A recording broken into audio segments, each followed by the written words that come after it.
मैंने सुबह से दिल्ली एयरपोर्ट को, जो इंदिरा गांधी एयरपोर्ट है, उसको मैंने स्टडी किया और उसके मैंने चार्ट्स वगैरह भी देखे हैं अपने आईपैड वगैरह पे खोल के। अब उस पर 4 रनवेज हैं बेसिकली।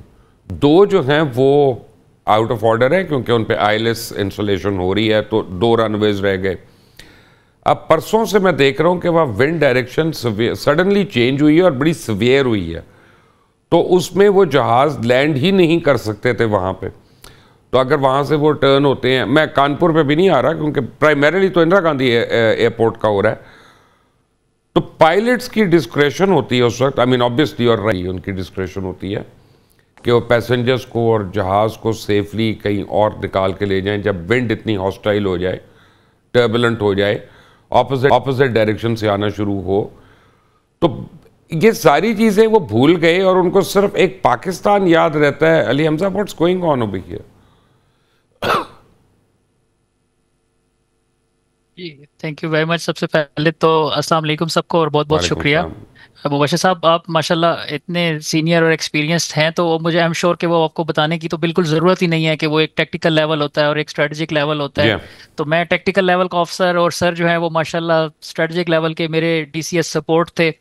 तो वो डेफिनेटली जिस तरह उन्होंने एक बात की कि ये आजकल जो है ना कैपेबिलिटी पाकिस्तान क्या ये बहुत ज़्यादा कॉमन होती जा रही है। और मैं एक मिसाल जो उसकी थोड़ी सी मैं देना चाह रहा था कि अगेन अभी आजकल तो सब गूगल आप कर भी सकते हैं, उनका एनडीटीवी है और कुछ चैनल्स हैं।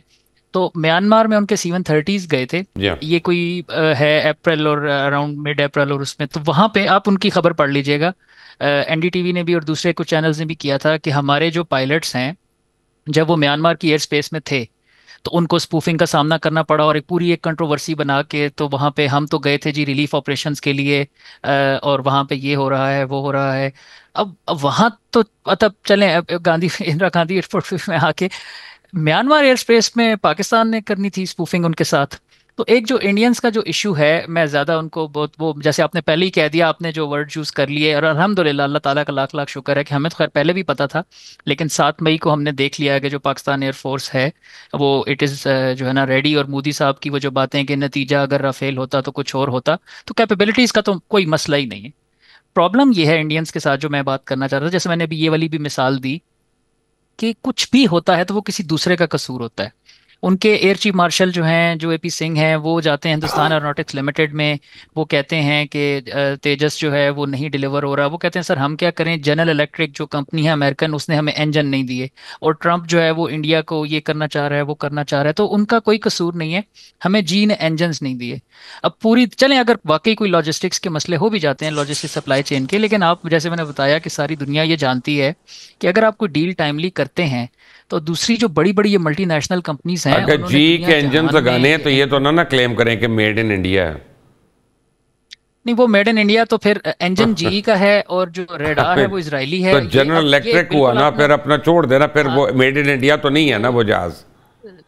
वो तो फिर एक टॉपिक, क्योंकि जो अभी हम स्पूफिंग पे जी जिस हाँ। तरह बात कर रहे थे कि जी हाँ। उन्होंने 40 साल अपना कावेरी इंजन इंडिजिनस बनाने की कोशिश की, नहीं, वो नहीं ठीक है, हुआ। एंड दे फेल्ड, हाँ। नहीं हुआ।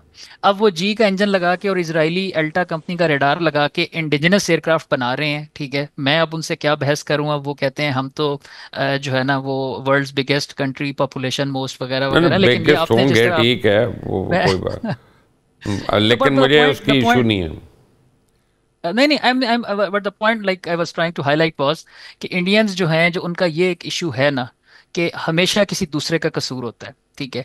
तो इंडियंस ने जो वहाँ पे उनके जो भी इश्यूज आए, जो एक सर ने भी एक पॉइंट उठाया, जैसे आपने भी बताया कि 4 रनवेज हैं, फिर वहाँ पे ठीक है वेदर की डिस्क्रेशन हो गई, नो प्रॉब्लम, आ जाता है, पायलट अपनी डाइवर्जन कर सकता है, ठीक है। फ्लाइट्स कहाँ पे थी कहाँ पे नहीं थी।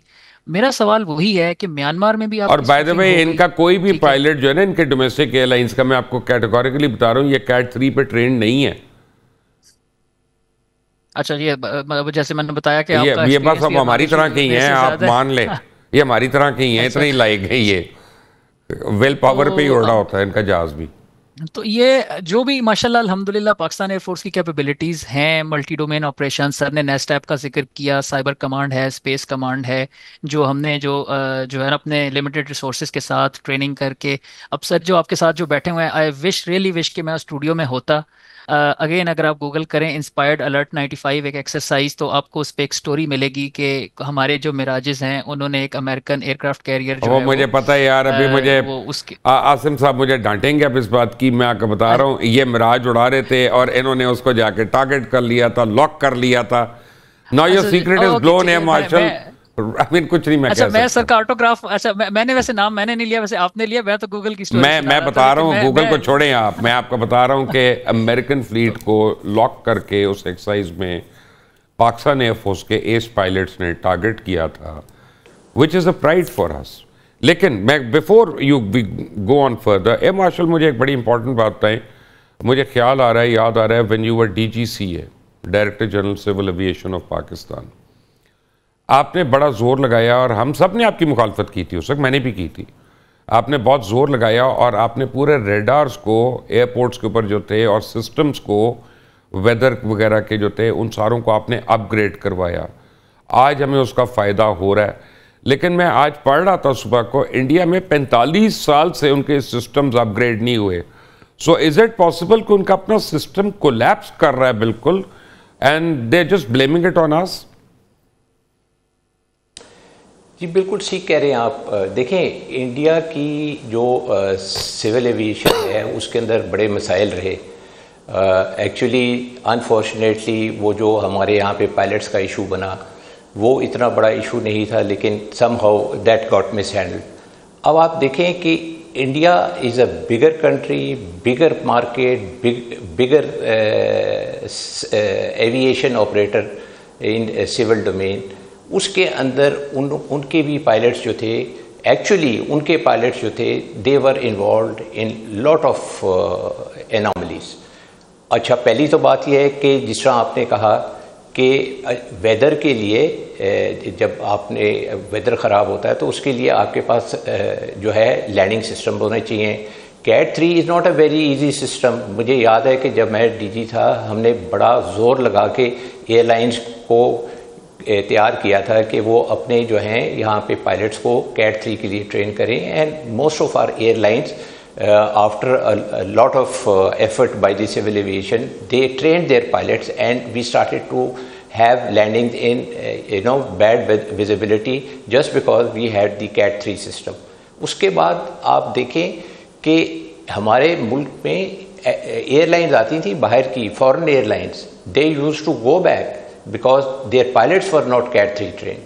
सो ये एक कैपेबिलिटी होती है और पायलट्स की कैपेबिलिटी होती है और एयरलाइन जो है वो की इन्वेस्टमेंट होती है। उसके अंदर वो अपने पायलट्स को सिमुलेटर पे क्लियर करवाते हैं कैट 3 के लिए। तो मेरा ख्याल है कि अगर इंडिया में ये चीज़ फॉलो नहीं हो रही, पहली बात तो यह है कि उनके पास लैंडिंग सिस्टम नहीं है, ILS कैट 3 नहीं है, तो वो उसका मतलब यह है कि जब बैड विजिबिलिटी होगी, स्पेशली ये पंजाब साइड के ऊपर और जो रीजन्स हैं जहाँ पे ये स्मॉग और फॉग अफेक्ट करती है, तो they will not be able to land and it can very much be a cover up of operation. I don't know, I have not gone through the statistics of bad visibility in Delhi, but having stayed there for almost 4 years I can tell you winter में जो है वो fog बहुत ख़राब होती है और smog भी होती है।